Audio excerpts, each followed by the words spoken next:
Joshua McCutchen, what is going on, my friend? Yes, sir. Been a long time. Been a long It time. has been a long time, and it's been a very long time coming, specifically for this podcast, guys.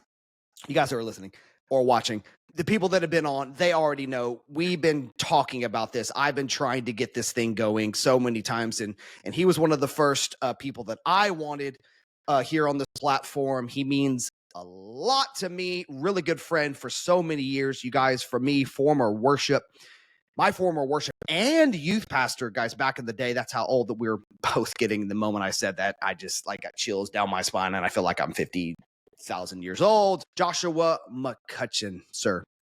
Man, So thankful to have you. it's so good to be on here. And man, it's so cool because I was talking to some of the staff actually earlier today, and they're like, "What's going on?" And just talking about what we're doing here, and just relationship, man. Yeah. It's just so cool to think back to the Taylor Morgan that I knew at age 15, Oh, and going all the way to fine arts, and dude, taking second fine arts. the entire state for worship team, bro. But just Wow. knowing from the get-go that really that God had placed his hand on your life. I mean, watching that at a young age and just being able to just be a part of it. And then what's really cool is just to see the relationships that have happened out of the early days for me. I mean, goodness, Yeah. that was 20 plus years ago, man. It's crazy. Is that not wild, like to say out of your mouth? 20 plus, like 20 years ago. It was no, that was like Dude, I ran 2000. across a picture the other day. Oh man. It was a picture of you and Silas with a cake. I don't know if you remember that. Yes, I have. My dad has that picture. Yeah. Guys, I'm an Okie from Muskogee. That's where we were at. My dad, I think, has that exact picture. Was it the one in the youth room? Yep, in the youth room. And Silas is kind of going like that. Hey, shout out to Silas. Yeah, kind of going like that or what? Yeah. Yes. Just incredible memories, man. I Yeah. mean, even from the early days, just amazing. Yes. Absolutely. Absolutely. Alrighty, Josh. So you have been now. I think we talked about this. So worship for 23 years. Is that also the entire span of your ministry up to date right now, or is there more than that? No, so college for me started, and boy, I'm going to date myself. I'll just tell you up front. I'm Hey, go. Yeah. 45 years old, dude, which is just crazy.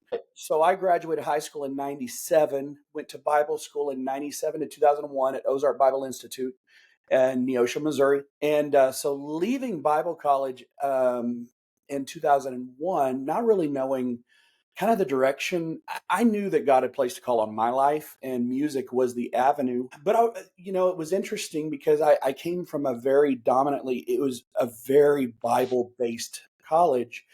And music was not an avenue really that I could go from, or go to. I knew that God had placed this in my life, but churches that I was associated with, they didn't have, and I knew that this was a calling on my life from the time I was 16 years old.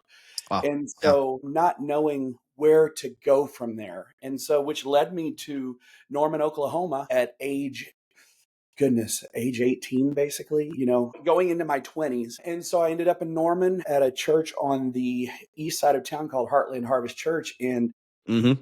I started as an associate of music there for $100 a week, bro.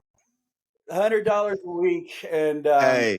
doing all the details of what you do church wise. But what I didn't really fully realize at that age was that God was already starting something in my life and building all of these stepstones, which from there, 2001 to 2003 was where God did so much of shaping. And then I ended up in Muskogee right after 2003. So really from 2001 to current, I have been full-time ministry. So 23 plus years. Yep. 23 plus years, man. I forgot, yeah, that you were in Norman Yep. prior to all that. And so that's where you had come Yep. from and That's where to I've Muskogee. learned. I had done music my whole life. I mean, from the time, goodness, I was age 4 and 5, I was singing, doing all of those kind of things. So I've Yeah. been raised in the church, and that's such a blessing and testimony. But going into going into my first actual position, there was just so many things that I didn't know and still learning today. And ultimately, I landed in Muskogee and was there for 2 years. Obviously, all the connections. I was there full Hmm. time as the worship pastor. But as you remember, halfway through that, we lost the youth pastor there. And so that began about a year, a span of being a youth pastor, which I will say, and that's the only place I was able to be a youth pastor. But that year marked my life, I think, more than anything Hmm. that I can remember, because I realized from the get go, man, and this will come up a lot in this conversation today. I realized at that point that relationship was so important. Yeah. And and I can go down a list of names, man, from being a youth pastor, and just all of these names that I see today, and having families and still living for Jesus, and all of these, just it's just amazing to see. And so that year really marked me, I mean, for the rest of my life. And if I would have ever felt that leading, I probably would have continued doing youth pastoring. But here's the problem. Let's be real. Churches that we associate with, they want to pay a one-time salary for two jobs. Talk about it. God's honest truth. Right. What I Right. found myself running into was I was having to pick and choose what was going to take the bulk of my time. And let's just be real. I mean, youth need a youth pastor.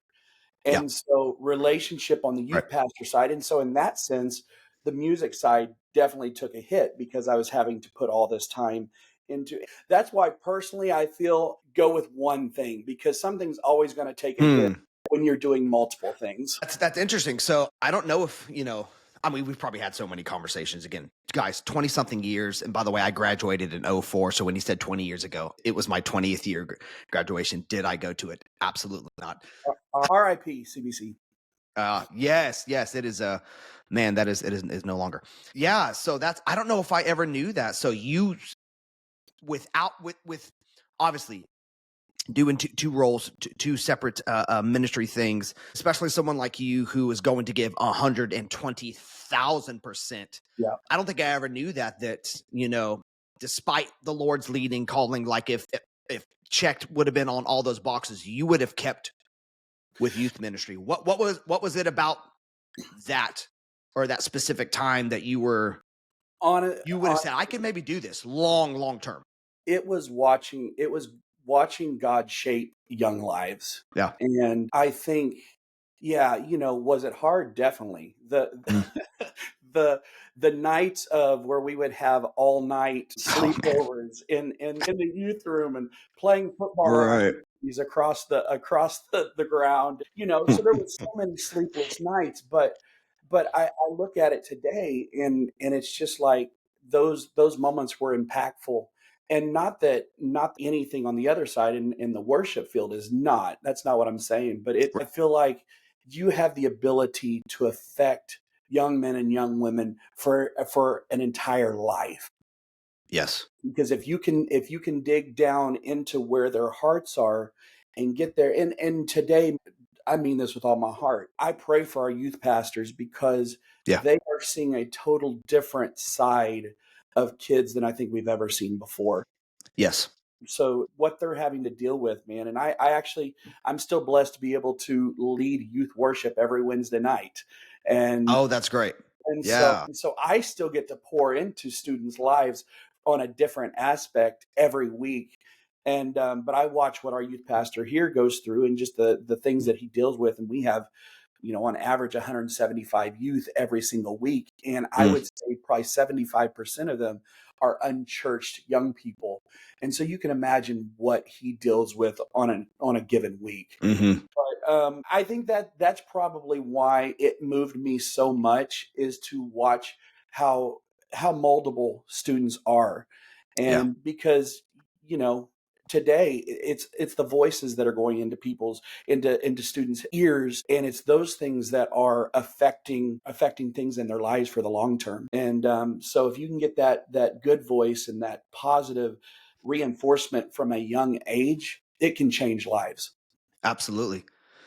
I mean, Josh, it's no, it's not hidden that, I've always said this, man, and still look up to you in so many ways, and so glad the connection that God gave us, way back when. And it's just, no matter where we've moved and gone, and some have moved more than others. This guy right here, we were laughing about it, texting about it. He was like, Hey, I'm with you, man. Josh is saying it's hard to keep up with the Morgans, and I'm like, I get it. Even like in state, guys, we just move a lot, and hopefully that should be ending soon. We're looking for our own place and some land, by the way, within about the next year. So I am beyond stoked on that. We have 5 kids. For the love of God, do we need it? Yes, sir. Say amen, because we're loud, and we're loud and proud about it. We got a lot of kids. We got a lot of energy. Yes, But sir. I've always been so thankful, Josh, for people like you who God brought. God brings people into our lives. Somebody said, for seasons and for reasons. And sometimes those seasons are short. Sometimes they last for a lifetime. What is it? And do you have people that in your head that you could look back in pivotal times in your life where you're saying, my God, literally, thank you for bringing this person, these people into my life at a time that I don't know if I would be the person I am today, or if I would be doing what I'm doing today without these people? 100%. And man, it goes back to when I was 12 years old, 13 years old, Yeah. because my first ever youth pastor, it was a man by the name of Randy Snow. And he actually is a pastor in the Dallas Fort Worth area. Phenomenal man, incredible ministry. But he was my first youth pastor, and he shaped me in a way that it changed my life for the long haul. In fact, I've seen him within the last year, and I try to make it a point to say every time I see him, hey, um, you played a pivotal role in changing my life. And I think that's important to let the people know that are a part of your life that have influenced you. Yes. Let them know that. But then life happens. Let's be real. Yes. When when you get married, and for me personally, I've been through a lot of things within my life, and I've went through divorce in my life, and those things at that time of my life in 2010 was probably the most pivotal time that I've ever went through, Mhm. because coming out of it really as in full-time ministry, and didn't know the situation that was happening at the time, and all of a sudden end up in transition to a different church, and find out that my family is falling apart, and for a lot of different reasons. That could be a whole nother podcast. But Yeah. and just realizing I'm literally at the bottom of anything I've ever been through. Mhm. And so I end back up in Norman, Oklahoma, 10, and I'll never forget it. It was the week before Easter, and I find myself sitting on the back row of the church, broken, literally just weeping the entire service. And that went on for weeks and Mhm. months. And until the point to where, the pastor that I was going to church at there said, you know what, Josh, he had known me for a long time. In fact, it was the church that I grew up at and was back at in 2001 to 2003. And he said, Josh, he said, Okay. it's time for you to start doing what God's called you to do. And I'll never forget that. And I appreciate, and his name, I'll tell you, his name was Jeff Burns, and he played Mhm. a pivotal role in me getting back to what God had called me to. And I needed Mhm. somebody to tell me at that time, Josh, it's time to move forward. And so at that period of time, and that was April, shifting to October, November of 2010, somebody had called the church there and talked to my pastor there and said, hey, we are needing a worship pastor. And do you know of anybody? And obviously, they knew my situation, talking about the pastor here in Oklahoma, and said, we do have somebody. He's been through a lot in the last year, but you are more than welcome to talk to him and see what happens. And so at this time, I received a phone call from Pastor Marion Dalton and Stephanie Dalton in Mhm. Lexington, Kentucky. And I will never forget it, because the phone call that I got was with those two, was with Mark Keene, and Mhm. I was with the entire staff there at Bethel Harvest Church in Lexington. And what's so funny is I don't remember, if because I remember I was on the golf course. I was on the golf course with my dad, and I get this phone call, And I say, Dad, I've got to take this. And so we're right in the middle of a golf round. And I remember going behind a bathroom on the golf course to take this phone call. And I sit down and we start having this conversation. By the end of the conversation, man, I'm weeping. Mm. Um, because it was like God was doing something in my heart and preparing me for what the next season of my life was going to be. And I didn't know. I had known who Pastor Dalton and who Stephanie was, but I had never known them personally. Halloween weekend of 2010, they have me come out and they had me walk onto the stage of the church, and I played one song, and I'll never forget it. We walked back to pastor's office, and he offered me the position to be the Mm. worship pastor at Bethel Harvest Church on the spot. And I'll never forget it, man. It was this peace, a complete peace that God was in control of what was happening. And what was crazy, so that was again Halloween weekend. 14 days later, I had packed up all my stuff and I began being the worship pastor in Oh, Lexington, Kentucky. And here's what's crazy. You're talking about people shaping your lives. yeah. I will never forget the not only did they want to do life with me, but they took on all of the baggage, all of the things that I had been through. And that was one of the things that they spoke to from the get go. They said, Josh, we realize number one, there's no perfect people. We realize that everybody goes through things. And they said, we know you've come through a lot, but that's the type of person that we want on our staff. And I think a misconception that a lot of times that we have growing up is that we have to be perfect. Yeah. We have to be perfect in front of all of our church people, because if you're not perfect and you don't have this front on, then you're not going to people are going to perceive you the wrong way. And so this cookie cutter Christian type of person, and this was one of the first times that I ever heard somebody say, let God use your brokenness, change lives within this place. And so, I mean, even to this day, Pastor Dalton and Pastor Stephanie, we talk frequently, and he really played a role of a spiritual father. And this was one of the first times I'd ever heard the term spiritual father used, is because I needed somebody to pour into me.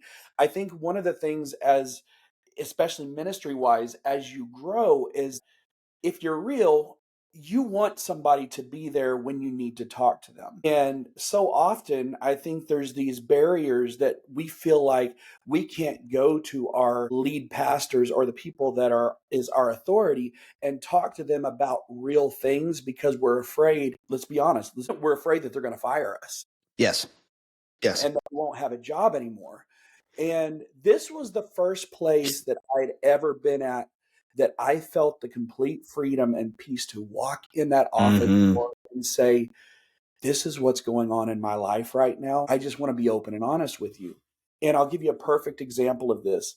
So in 2013, when out of the blue, I got a phone call to come back to Norman, Oklahoma to be the worship pastor back at my home church. I got this phone call and it came from nowhere.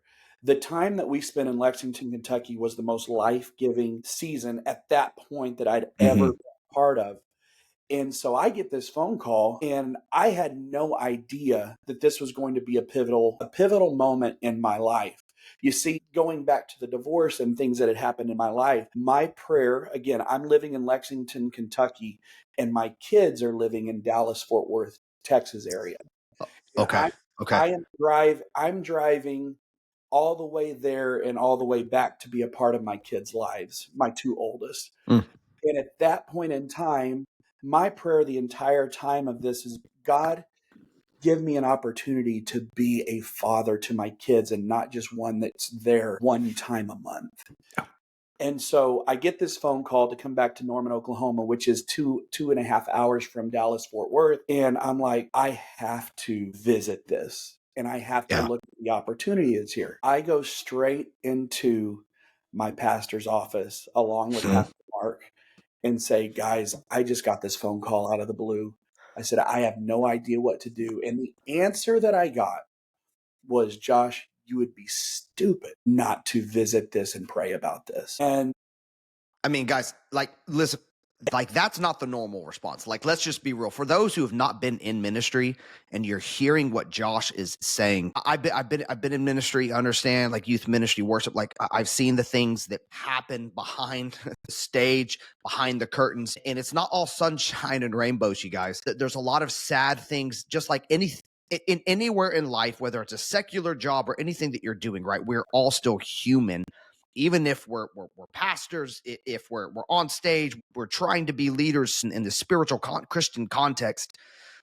But for you to, what I kind of hear you saying is, so immediately when you got that call, you felt the freedom to be able to, like, that's rare, That to was the be first. able to, one, be able to even just talk about this without them thinking, oh, you're searching, and guys, it's real. They just cut you immediately. Yeah. But you felt like you could have this conversation because there was a relationship and a trust that was being established where you could bring you could bring anything, and you knew you were in a safe environment.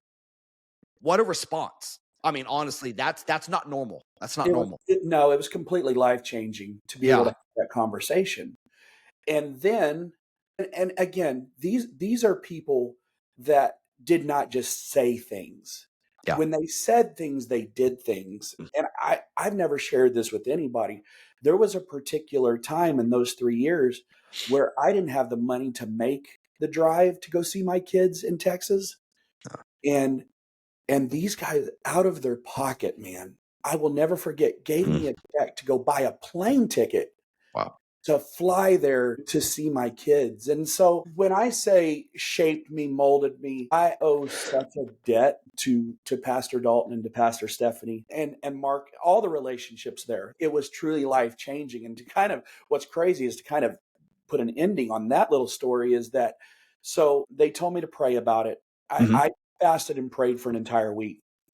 And I will never forget the moment. It was one of those moments that I almost felt like God was audibly speaking to me. And this is going to be ironic because I was pulling up to Chase Bank and I took my debit card because I was needing to take money out of the machine, and I went to put my debit card into the machine, and it was like God said, "Josh, it's time for you to go be a father to your kids." Just like that. And I started weeping, man. And what happened there was I pulled out of Chase Bank and I drove straight to the church and I let them know I just got my answer from the Lord. And at that moment, it wasn't a moment of, well, Josh is leaving. It Yeah. was love and wrap your arms around me and cheer Oh, you on and say, man, we know that God's got something for you. And that's the way they are. And that's the way they've always been, even to, I mean, for the entirety of my life, man. And so I can't say enough of how thankful I am for them and the role they've played in my life for sure, man. man, that's incredible. That's incredible. It's very, very positive and encouraging. I don't think there's enough in the Christian online YouTube podcast world space that you're hearing positive sides Yeah. of leadership. Um, I think now we tend to see a lot of the negative. There's some bigger shows that are out there. It's just Do you want to everything talk negative about the other side? 'Cause I could, about the leadership, right? And while it's good to have a little bit of this. Now, yeah, I do think at the same time, the yin and the yang, right? Both sides need to be talked about, because it is not all sunshine and rainbows. And I think both of us, in our own different ways, have experienced the dark side, the harder side, the more difficult, the more human side of ministry, or exiting or transitioning from ministry or from places. I know me, for one, I one of my first ministry positions, it was very damaging. The culture was off, and that's putting it very lightly.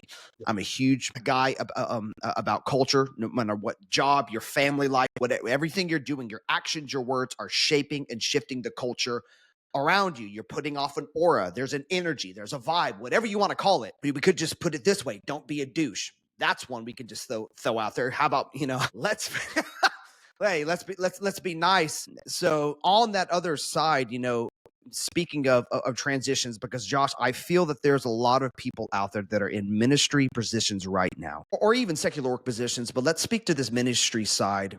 There's a lot of people out there that are in positions of leadership underneath authority that they feel cornered. They feel stuck. They don't feel like they can talk to anybody about what's going on because, Josh, you know this, that would be dishonorable. That's not honoring the authority. Have you went through things like this, Josh? What did you do? What would you say to somebody who's in a ministry position that you know they need to get out?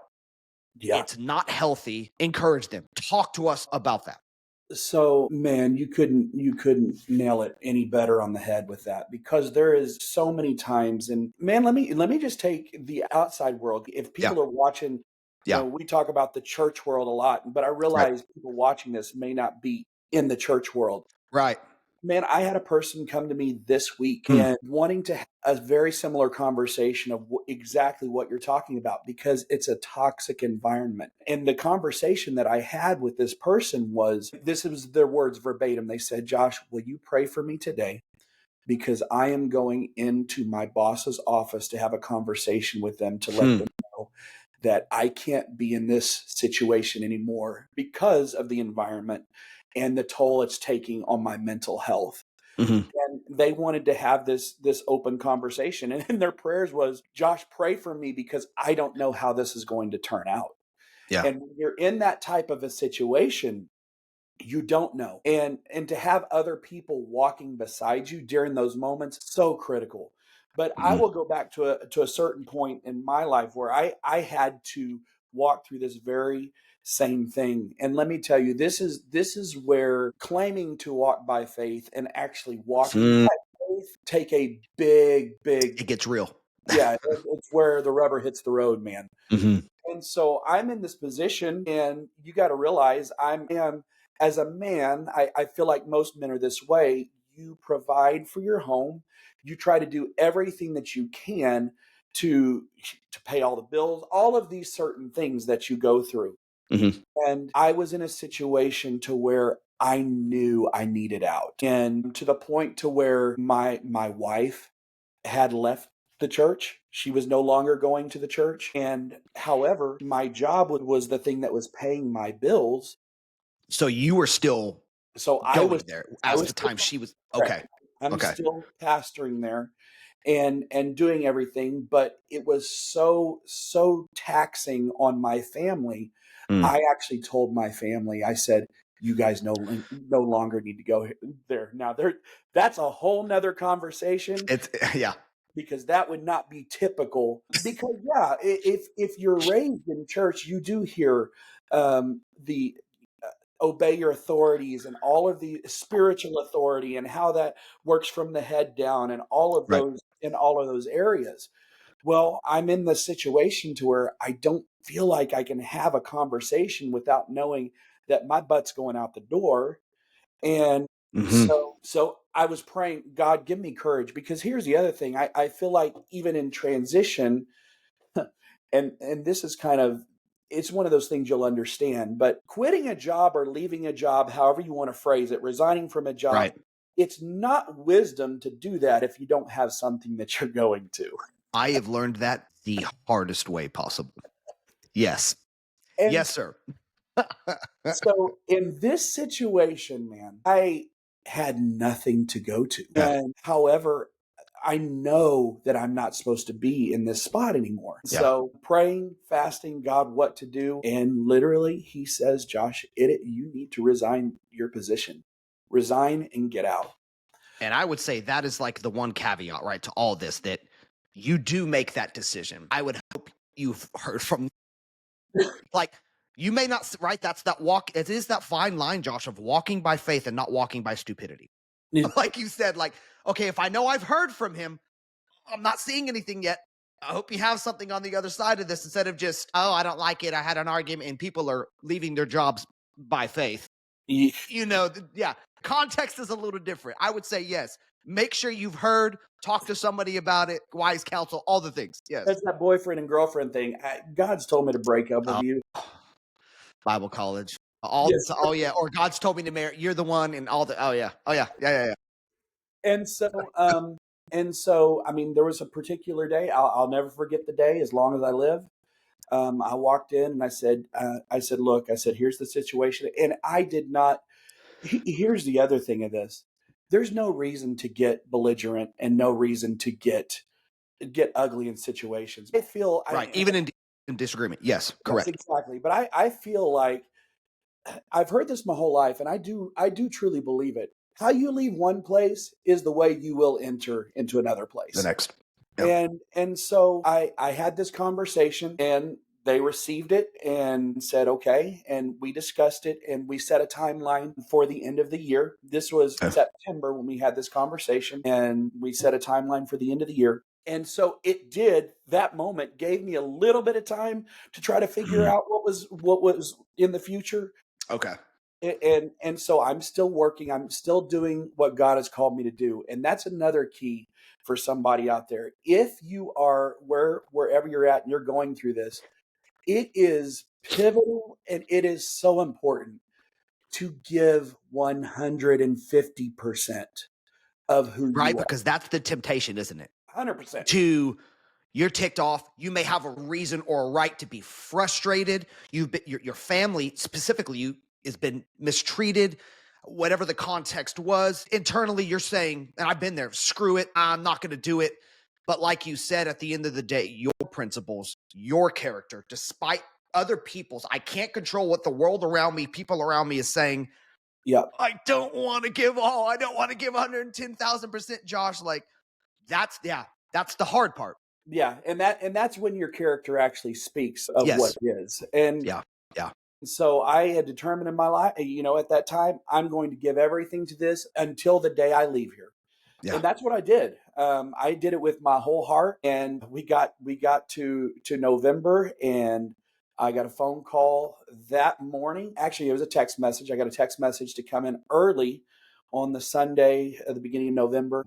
I came in early to the church, and I was told that morning that that day was going to be my last service on staff, and This was not this the was not planned. Okay, I just want to make sure context for everyone who's listening.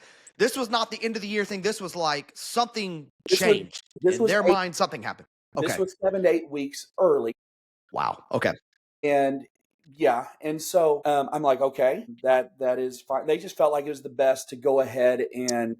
and cut ties at that point in time. But you have to realize where I'm coming from. I have an entire team that I have Mm-hmm. poured my life into, Right. that now I'm not even going to get to tell people goodbye. So nobody knows this is my last service. That, thinking back to it, man, I've thought about this so many times.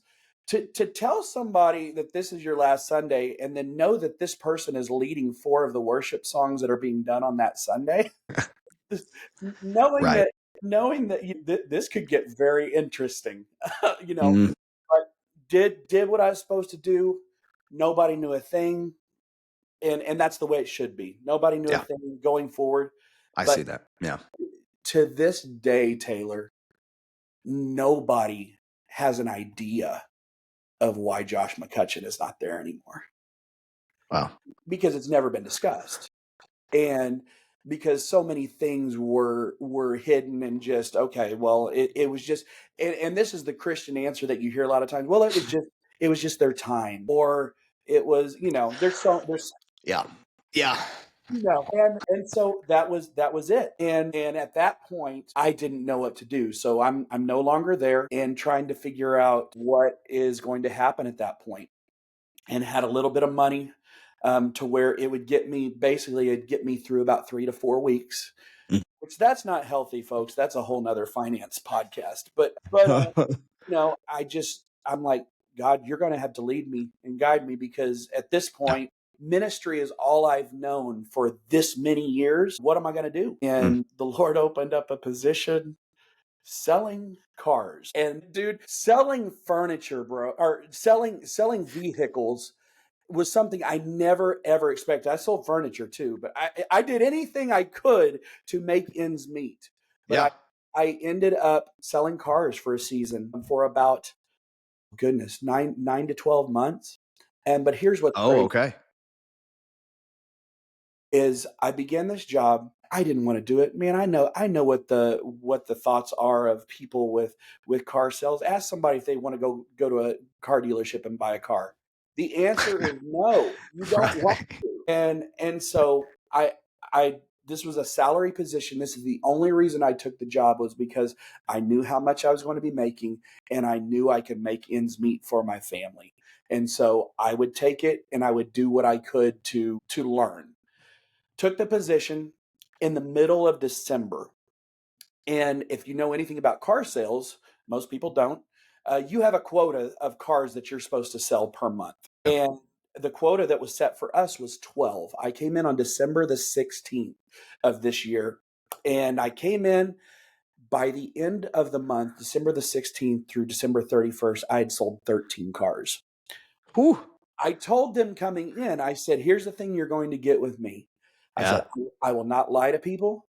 I will not tell people things that they don't need to know, but I will build a rapport with them, and they will have a relationship when they get done talking. Because, I mean, let's be honest, that's what pastors do. We talk, and that's just part of it.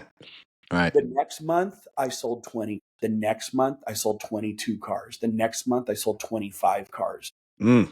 And I begin to watch God do this thing to where my ministry shifted from inside of the church to Yeah. outside of the church. And to this day, man, I still have sales associates that I worked with that I still talk to, Wow. because because of because they knew, man. I had multiple times where I would pray with people inside the car. That they probably wouldn't want to know that, but I mean, where Mhm. I would build relationship with people driving, doing a test drive, and all of a Yeah. sudden, in the middle of the test drive, we'd be in conversation and tears start to roll down people's faces. And so this whole position turned Wow. into my ministry. And at that Yeah. point, when that began to happen, I thought to myself, God, this is what you had in plan, in store for me all along. And what's crazy about that is that 9 to 12 months into it, the general manager of the entire organization wanted to shift me up to a crazy position where I'd have been making triple digits and everything. But then I got a phone call from Victory Family Church, and Christy Starling, who's is where I've been for the last 6 years, Okay. almost 7 years. And I got that phone call, and I knew it was time. It was time. I'd been, man, I had sang every song about, in the waiting and all of these things.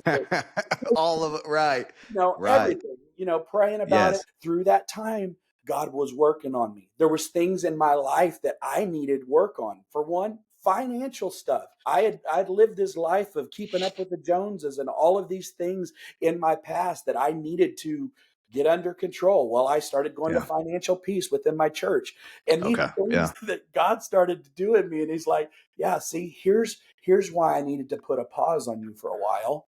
And here's what I needed to do inside of you before the next season in your life started. Mm. And I didn't understand it at the time, man. I would have never dreamed that I would have been selling cars, but it was a journey that God took me through, and it was life changing. It was all because I made a decision in a very, very tough environment that, God, I'm going to listen to you and I'm going to obey, even though it was Hmm. hard. Yeah. Man, oh man, no, you're right. And I feel like I could write, and I honestly I think I'm going to one day write a book on transitions, what to do, what not to do. And I feel like I'm coming out of the what not to do's Yep.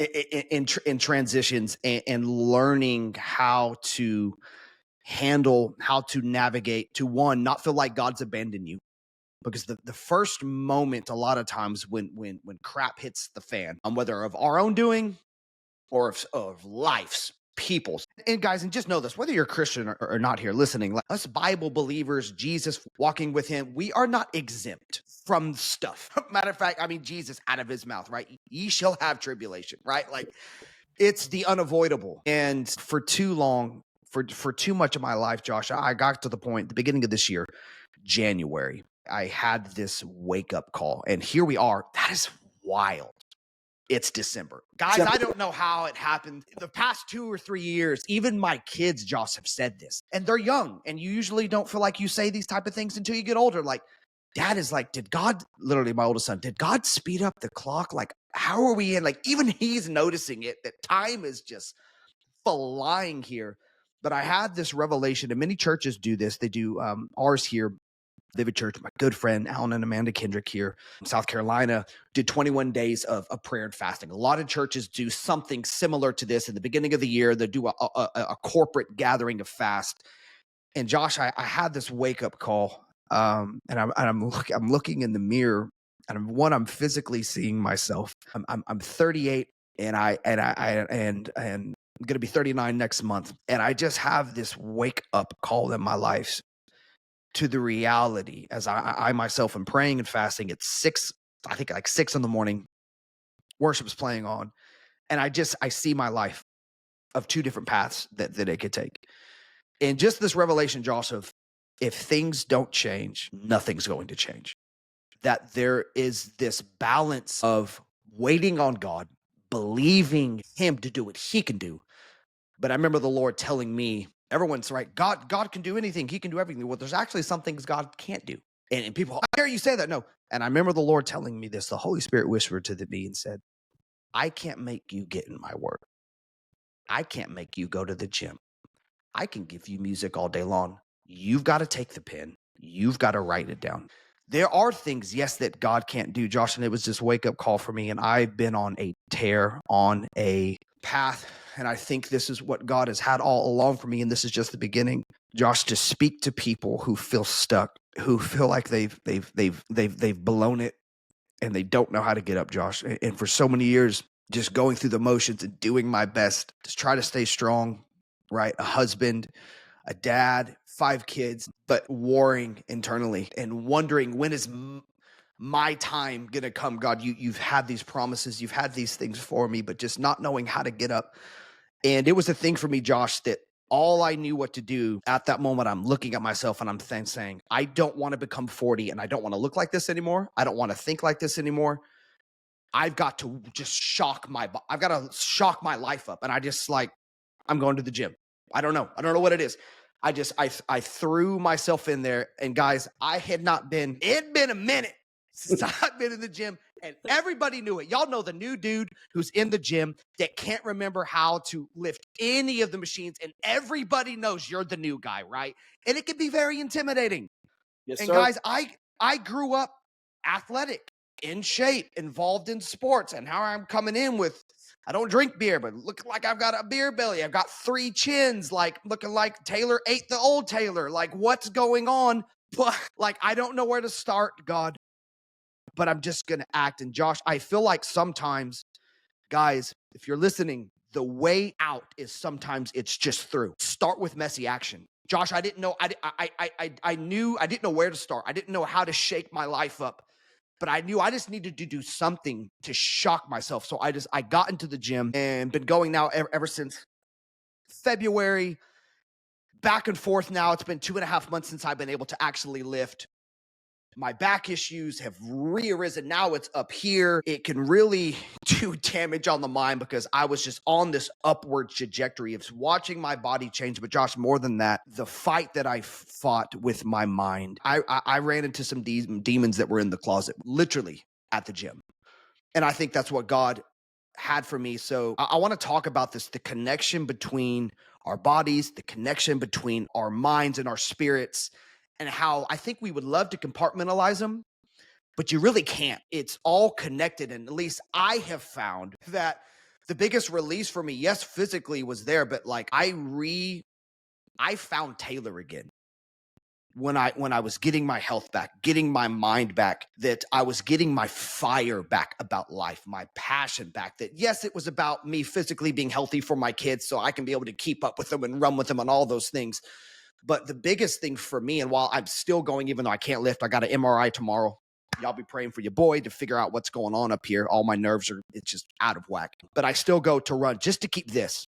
because it took me so long, Josh, to get this back, because this is where I lost it. And this is where many people lose it before they ever lose it in their body, before they cheat on their spouse, before they just leave their job one day. Something broke, Josh, in here before we ever saw it externally. Walk us through that. I know that you were saying, I think that you were, is it a therapist or something, a physical therapist, or kind of share us that experience that you've had with some yo-yos, some ups and downs with physical thing, the mental thing, because we talk about it a lot in this community, just the importance and how they're all connected. Wow, this is such a big one, man, because I feel like I have dealt with this. This is moment of transparency, and guys, I'll be honest, this is hard because this is something I've battled my entire life. I've always been very similar to what you were just talking about, Taylor. I've always been athletic. I've always played everything, done everything, but I've always been a bigger person. You Now, guys, this guy right here, very competitive. I'm trying to tell y'all. He's a legend, you guys. Basketball, ping pong, foot. I'm trying to let y'all know. He's known worldwide. it's always been my world. And even through being a larger person, but I've always had this mental battle even from the time, and I mean I've never known what it is, to be honest, Mhm. because I've went on this roller coaster ride my entire life of weight. That's what it is. I have, and probably call it what it is. I mean, a food addiction to Mm. where I struggle in that area, and I know that. However, really until just the past year, I have kind of said, okay, Josh, you need help with this. Because let me go back to 2020.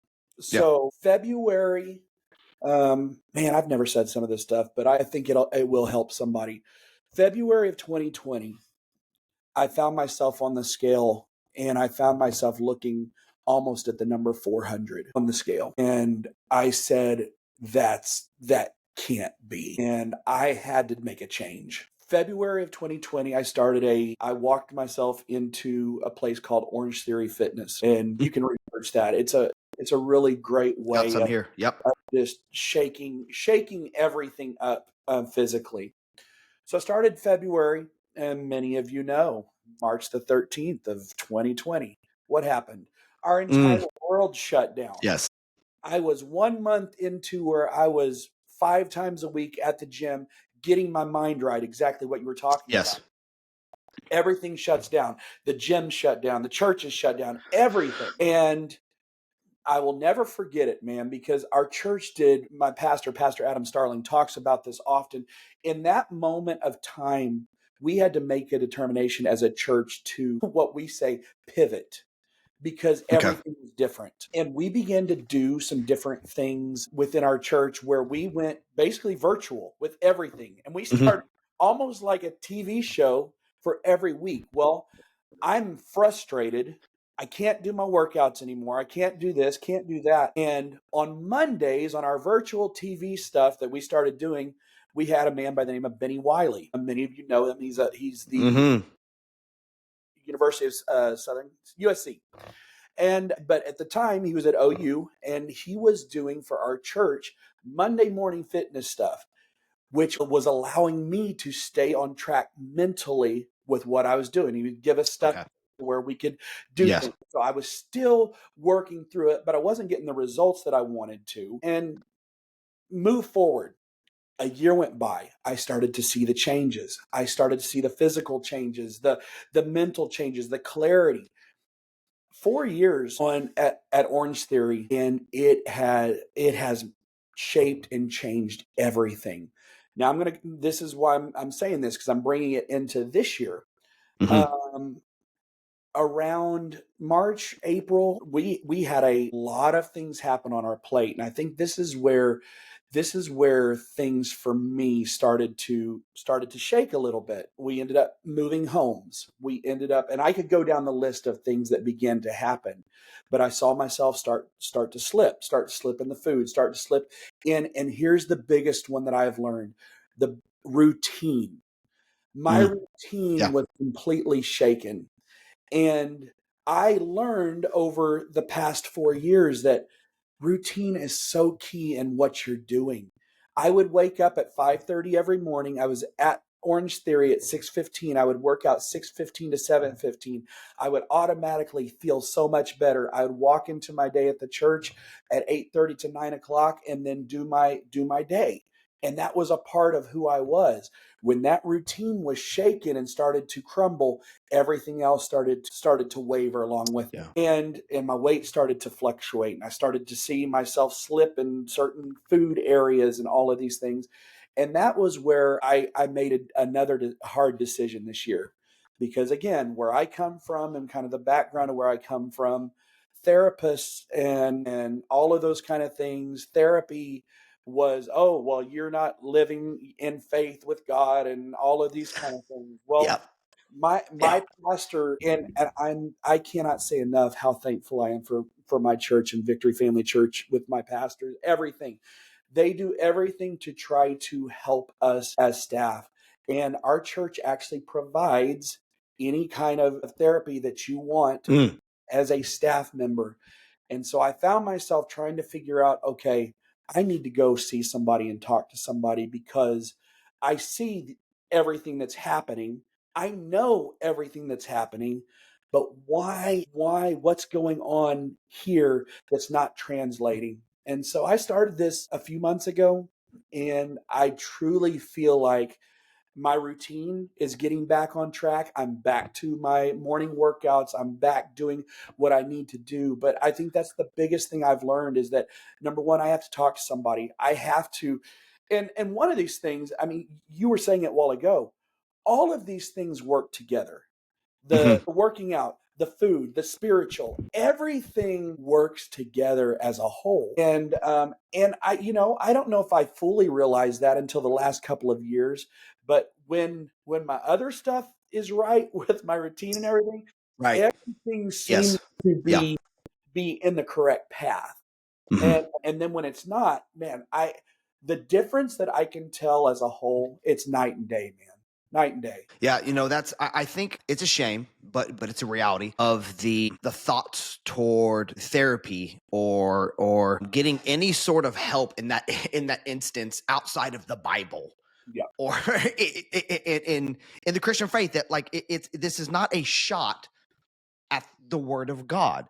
But if I am needing help in certain areas, I think that God has given us doctors. And I don't believe that there is this fight against science, against God, or this against that. Like, no, it's I think I myself, Josh, has found this out within the past couple of years, the holistic, this approach that, as much as I would want to separate those things and for me myself sound real spiritual, but know that I'm sucking swamp water in my financial life, in my physical life, in my mental health, but I'm going to church every day, I'm maybe in the word or whatever, that the vitality of life and us being salt and light, I think, can be better if it's reflected in every area of our lives. And again, this is not a chase for perfection, but what this is, and I want to applaud you on, Josh, is just one, your vulnerability and your authenticity and your honesty in these areas. Because this is what, guys, I talk about. This is what helps so many people is I'm not saying I've arrived at X point, but it's very rare, Josh, to find people who have that self-awareness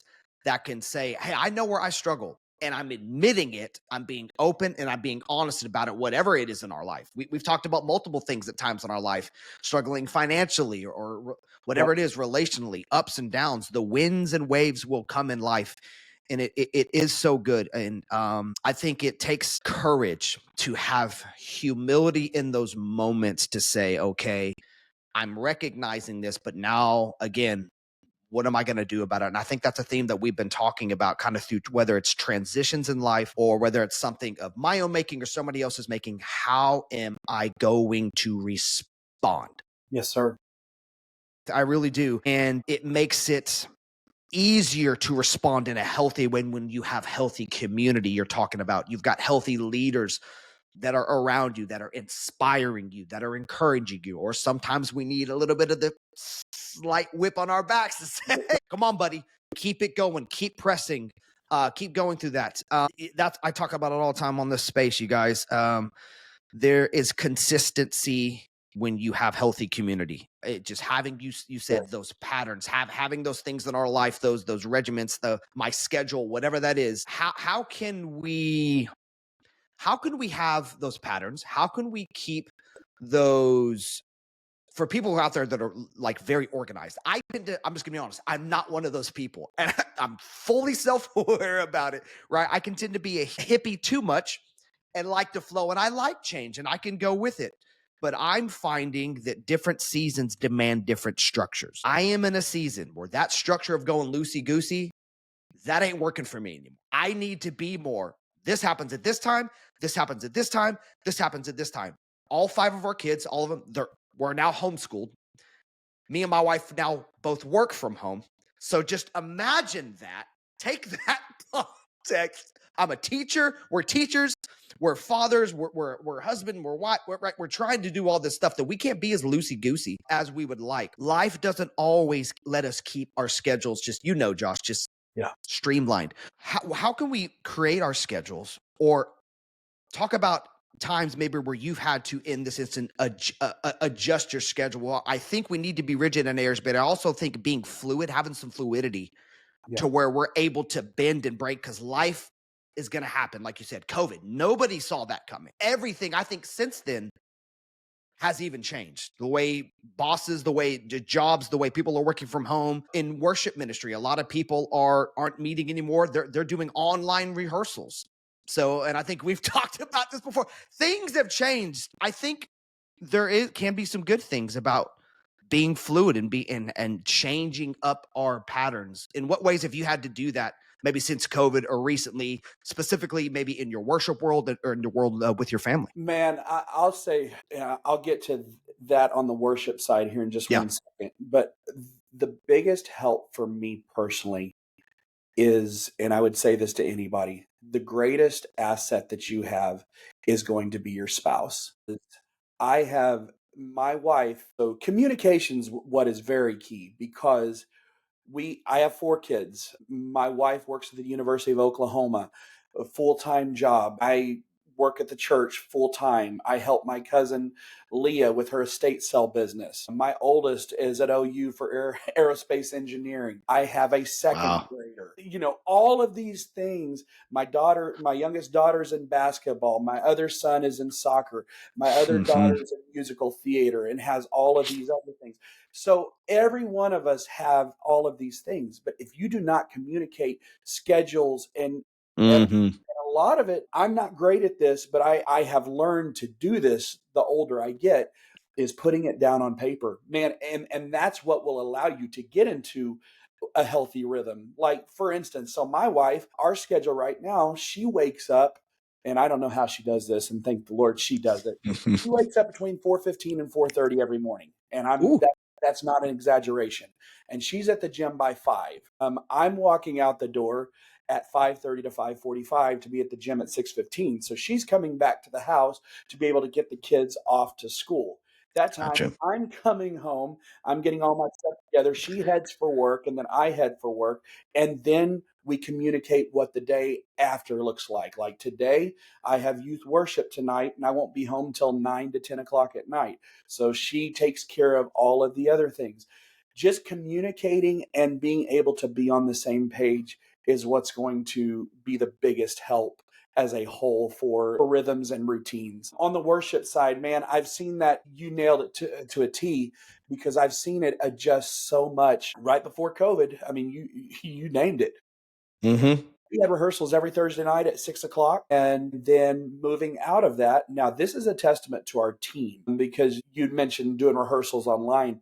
We are very blessed at Victory Family Church, man, because we do everything through Planning Center and have everything Mm-hmm. all set for our teams.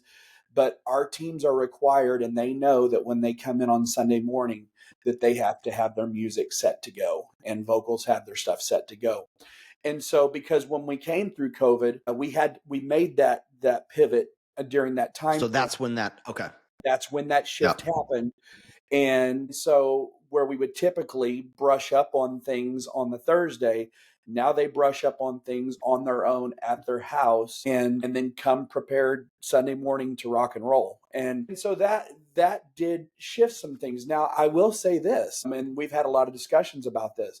I think that in and of itself knocked out a personal level for a lot of churches. And I know we've dealt with it to a point to where, when you have a team in a rehearsal for an hour and a half, you're building relationship during that time. Not having that space every single week has made adjustments. And so you have to be even more intentional about your teams and everything that you do, because you're not getting that segment of time every week.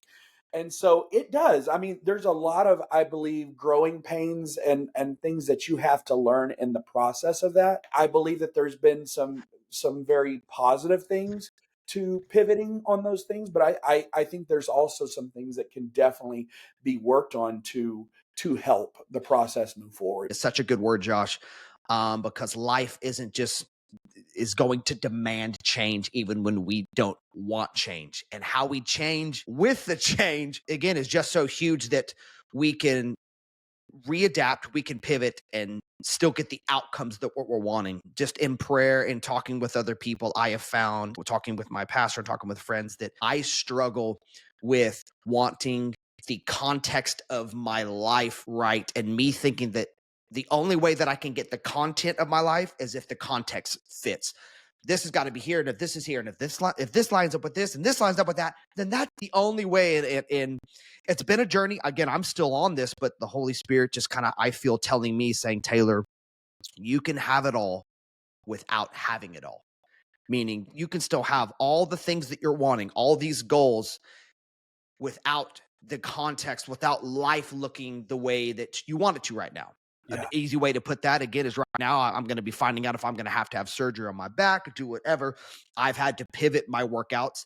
I've had to go harder on my diet until I can lift, because you can kind of eat a little bit more. If you're pressing a lot of weight, you can do whatever. And I struggle with that also. Dude, man, I love me some pasta. I love me some pizza. I love me some bread. I've drank more soda than any human on earth should literally probably ever drink in his entire life. So I'm not being able to have any of that. This energy drink that I'm drinking, and no, it's not, I'm not chugging a beer up here on the YouTube. It's like the cleanest one I've had to find online, and I'm about to have to be giving rid of that. So it's been hard. I can still have the outcomes that I'm wanting, but it is true. I think sometimes we have to pivot. We have to adjust. We have to do things that we may not like. I would prefer pumping the iron on the bench press, but I'm having to run more. I hate running. But if it still gets me the outcome, you see what I'm saying? Like, at the end of the day, I'm still keeping the mind. I'm still losing some weight. I don't like running. It's not my thing. For others, it may be their thing. I'm having to make it my thing. So it's just us getting out of our own way, I guess I would say. And at the end of the day, if we're still getting the outcomes that we desire, we don't always have to, as McDonald says, have it our way. Yes. One of the things I do want to talk about before we get to Josh, I mean, obviously you guys, I've been on many worship teams with Josh before. It all started with him way back in the day, youth choir. I remember singing so many of the Kirk Franklin songs, Israel Houghton song, New Breed. Worship has obviously changed so much within the past kind of 20 something years, and specifically into Christian radio, but also worship within the church. What are some things, Josh, that you're seeing that you feel church-wide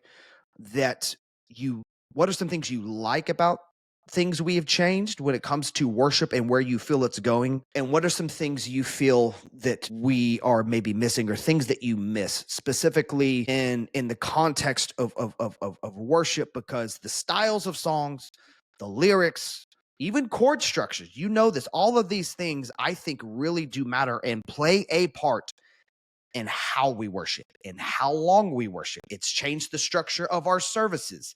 Yeah. What are some things you like? And what are some things, if you were to be deeply honest and some truth serum would come in, you were like, you know what, I wish we could go back to that? Because there's a lot of things that I feel we have cheapened in worship. We're cheapening the experience to be more efficient in our churches.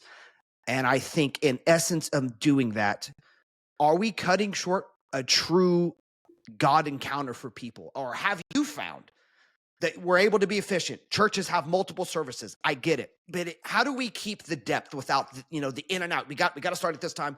We got to end at this time. All right, guys, this and that. Because guys, I come from a structure and a background to where, if this is just me, if I could throw away the click, if I could throw away all the stuff and I didn't have a timeline, dude, that's more me. But I also understand the other side. Where do you find yourself in that? In leading worship, in leading worship teams for multiple different churches? What do you miss about what we used to have? Or do you like it all and you just think the sky's the limit? You want to keep on skyrocketing towards that? Oh, this is a loaded question, man. Yeah. For those that don't know me, I come from Yeah. Talk about that. I was raised in a holiness church, Hmm. which for those that don't understand, I mean, there was a lot of standards where that you grew up with, and which worship wise was basically turn to page number 232, and we're going to sing "I Would Not Be Denied." You can look at the Pentecostal holiness Yeah. hymn, and Is that's it 232? number page 98 is "He Set Me." You can look No that. way. Guys, this is And wild. so I was raised on the hymns, and to be Mm-hmm. very honest, I'm so thankful Yeah. because I felt like Me too. my background and understanding worship was based off of a true experience in my heart. And so, saying that, I come from a Pentecostal background where I can name multiple times where I would get into a worship service and I would sing for 3 to 4 hours straight. And that's, Phew. I'm not exaggerating. Some of y'all don't know nothing about that. Y'all love your 45-minute services. Y'all in and out. Y'all don't know this. Yeah, I have a lot of people talk to me about, we have 4 services here where I'm at our campus. Yep. Our other campus has 6 services, and so there's every once in a while I will have to sing the entire set, and so an entire day for me consists of singing a song, 24 songs plus rehearsal, and you're like, how do you do that? I'm like, guys, you have no idea where I came from and I what we was. grew up on. But and then to where I would say today we are definitely more structured. Here's what's super incredible, and I feel like our pastors as a whole in their leadership are constantly trying to follow the leading of the Holy Spirit in this, because um, I do feel like there is a certain balance Mhm. that you can have within in worship to allow the moving of the Holy Spirit within your services, but not also quench that. Because I have been in certain ones that I'm like, man, there was nothing to this. You didn't even give an opportunity to let God speak and download Yeah. anything in this worship experience. And so we've been on this journey as a church, and even so in the last 3 months where we've changed our format a little bit and tweaked our format to allow more time. You asked me the question, what do you miss? I do miss lingering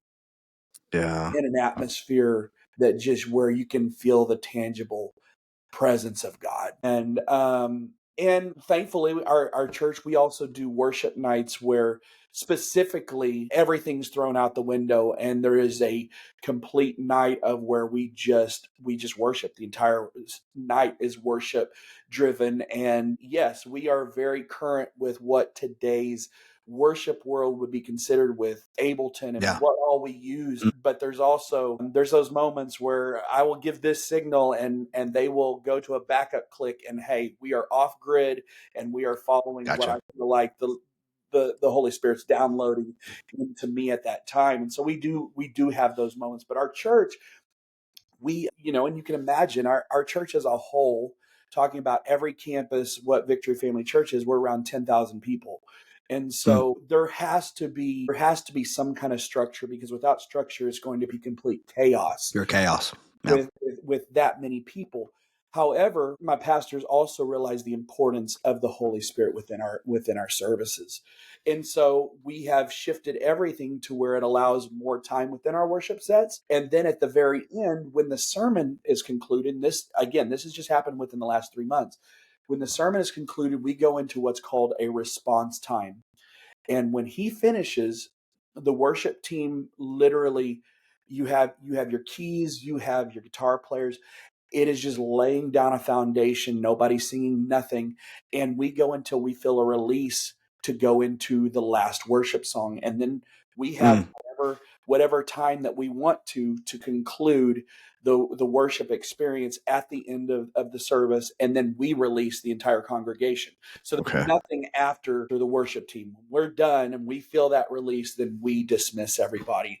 Yeah. So I've watched that happen with our team, but there is a balance there that you can get into. But I think the lingering is what I miss the most. But I very much appreciate structure. I think there is so much worship side of things that have no structure that can really affect even a non-Christian person. They walk in and they're like, they have no idea what's going on. And the conviction of the Holy Spirit is what draws people in your worship experiences. So you need that opportunity to be able to do that. But I think there is a balance there that you have to know that you're walking in step with your leadership and the authority. Yeah.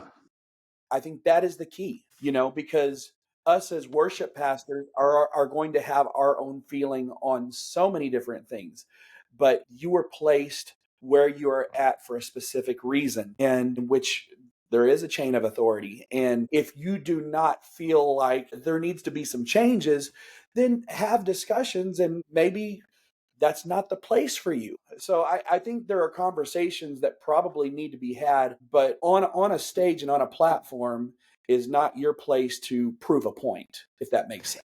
Yes. Right. And yes. And because it will be really obviously awkward. And I think I've been around in those moments that everybody can feel it and see it, saying what's going on. There's this awkward battle going on in the air for primacy of, and you've probably seen and felt that too. But I think it goes back to what we were talking about. Well, it's so good. Communication, once again, in this context, communication just within itself, it is so huge.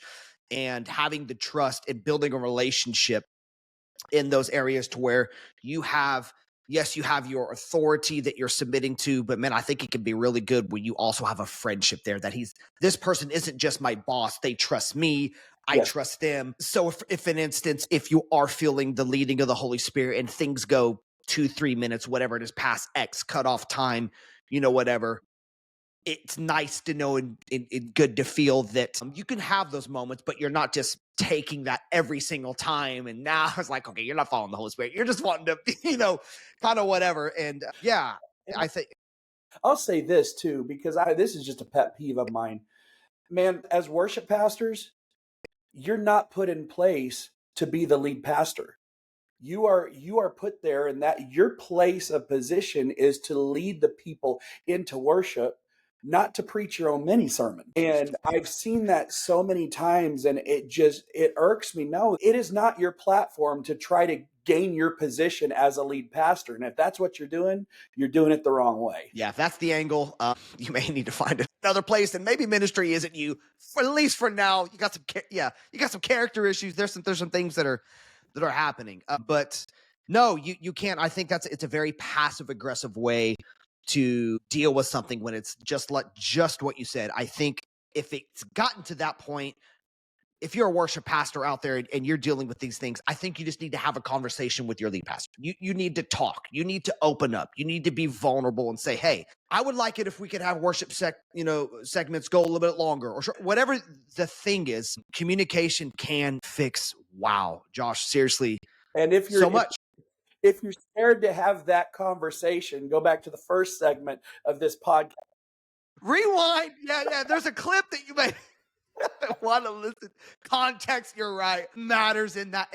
It depends where you're at. You may not be able to have that conversation whatsoever. Yeah. Or it may be a little bit different for you. Man, that is so true. But Josh, I think I agree with you on so many points, and just do want to talk about just on that I do miss. I believe if there's anything that I long for, I'm an old soul. So I'm right with you on that. I wasn't really raised in church. Really, by the time I got into church, I mean, shortly after, you were our worship pastor there in Muskogee, and the hymnals, the songs, just the theology, the wording, what that really rooted within me, right? About the blood, the cross, stuff that I don't maybe think we hear or sing enough about these days. There are some songs, some things I think we're kind of making a turn and a shift now. But I do miss, it wasn't some magical thing that necessarily fixed everything. And some people, maybe abused it in a sense, but I do miss those actual altar lingering period times where there is a time that I always knew, no matter what, especially as a young kid who just really needed a place to be heard, to be felt, to be understood, that they weren't going to go in and go out. And I think as long as churches are providing some form of that connection, and I think, again, I don't want to make some holy shrine thing out of it or turn it into the altar into an actual idol and say the only place that you can meet God is at a wooden altar in a church. No. As you've said, you were doing ministry, Josh, with people as a car salesman, and people are finding God in a test drive, probably not knowing that's what they came there for, but God is like, I'm going to show up anywhere. And I think as long as that's the aim, as long as that's the main goal, the main pursuit is connecting with God and connecting others to him, no matter what that looks like. I think if that's our goal, if that's our aim, our worship is going to have depth. It's going to have clarity. It's going to communicate the right message. That at the end of the day, church, even within itself, is not the answer. Jesus is. He just happens to use us broken, imperfected people. And I'm so glad he does. Josh, I'm very thankful this morning and today for grace, and looking back over the years. Obviously, when I talk to you, man, so many memories flood my mind, and we could take 7,000 podcasts and have a million conversations about, guys, so many things. But yeah, I am, man. I'm at a hunger kind of for that in my life, and just want to thank you at the end of this, Josh, just for who you are, for who you were to me when I was young. You inspired me in so many ways. One, in music, in worship, what it was like to navigate that space and how to lead worship, but also what it was like to live a life of that. That the same person that I saw on the stage was the connection in the same person that I saw off of that. And that's very rare. And again, you talk about honoring people, man. I just want to honor you in that so much. I've carried those moments. I carry certain moments with me that I go back to. And yeah, man, fine arts and worship, youth hangouts and having fun, all those memories I still have in my head. One memory I wish I could take away was when USC destroyed us. I think that was back in 2004. And I remember I was at your house, and I think I vowed to never again watch a football game. Actually, it was after the LSU debacle that you vowed to never watch another game. That's what it. We have seen 2 national championships lost at my house. What? Yeah. I don't know. But at least I guess we were getting to them. When's the last? Are we ever going to get to? We're Oklahoma Sooner fans, guys. I don't know if we're ever going to get to another one again. We're in the SEC now, in this world of NIL, and everything is different. But let's see. Hopefully, if this coming year, let's just have a healthy team. Let's start with that. Let's not have 6 starting wide receivers gone. Let's have an O-line that can be the same for the most part, instead of 8, 9, 10 different shifts. I mean, who can win with that, with the new OC? Blah, blah, blah, blah, blah. All the things, guys. Yeah, it's a wild thing. Yes, sir. Well, Josh, there's so many more things, man, I love to talk to you about, but it's going to have to be on a part 2, sir. I love you so much. Honor you, man. Thank you so much for jumping on the pod with me. And again, being vulnerable, being honest, sharing your brokenness, sharing your struggles, sharing your victories. Give the people one last just little clip of where they can find you, how they can connect with you online, or watch some of the online services that you guys do, so they can know who this man Josh is. Absolutely, man. First of all, it's an honor to be able to do this with you today. Been incredible to watch you and Mal's journey and just see what God's doing through you guys. Man, you can see Victory Family Church here in Norman, Oklahoma, with pastors Adam and Christy Starling. They started this church about 10, 11 years ago. And actually right at 11 years ago, I'm currently the associate pastor and worship pastor at the Newcastle campus. We run around 800 to 900 people here at our campus. And started at the Norman campus, and we have what's called VFC Worship, and we actually just did a live album recording about 2 to 3 months ago. Yes.